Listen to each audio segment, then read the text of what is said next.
Bank থেকে নেওয়া ১৬ লক্ষ টাকার ঋণের সুদ বের হলো ২৭ লক্ষ টাকা। গ্রাহক মেটাতে না পারায় দোকান নিজেদের হেফাজতে নিল বেসরকারি ব্যাংক কর্তৃপক্ষ। ত্রিপুরা সিপাহী জেলা বিশালগড় করইমুড়া এলাকায় ব্যবসায়ী অজয় ঘোষ বেসরকারি একটি ব্যাংক থেকে ১৬ লক্ষ টাকা ঋণ নিয়েছিলেন। ১৬ লক্ষ টাকার ঋণ সুদে আসলে বেড়ে হয় ২৭ লক্ষ টাকা।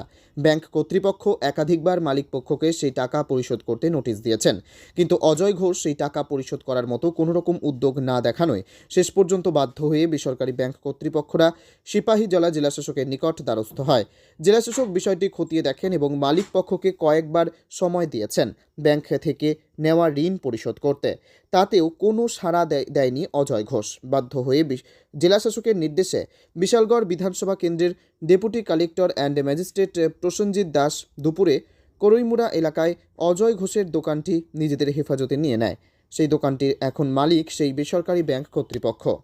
আজকে আমাদের যে বিশালগড় মহকুমার অন্তর্গত যে করইমুড়া স্কুল আছে, সেই স্কুলের সংলগ্ন আমাদের একটা এনপিএ অ্যাকাউন্ট ছিল।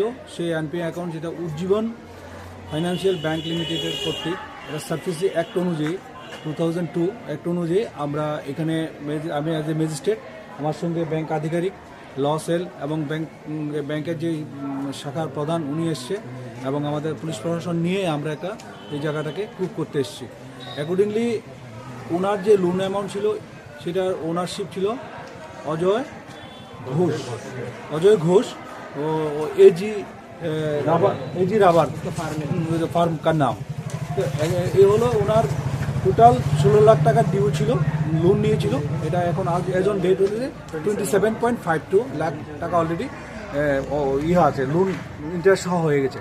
তো উনি টাকা দিতে পারে না। ব্যাংক কর্তৃপক্ষ দীর্ঘদিন ওনার সঙ্গে যোগাযোগ করেছে, উনি টোটাল স্ট্রেসলেস, উনি এখানে নেই, থাকে না। তারপরে বাধ্য হয়ে ব্যাংক কর্তৃপক্ষ এটা ডিএম এর কাছে দিয়েছে, ডিএম কালেক্টর কাছে দিয়েছে সিপাহী জেলাকে। অ্যাকর্ডিংলি ডিএম কালেক্টর আমাদের এসডিএম স্যারকে দিয়েছে, সেই অনুযায়ী একজন এক্সিকিউটিভ ম্যাজিস্ট্রেট ডেপুট করার জন্য।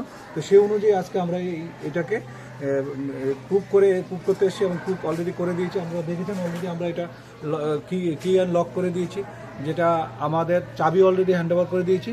এখন সার্ভিস অ্যাক্ট 2002 অনুযায়ী অ্যাজ পার রুলস অনুযায়ী উনি তাহলে ওনার জায়গাটা বিক্রি করতে পারে।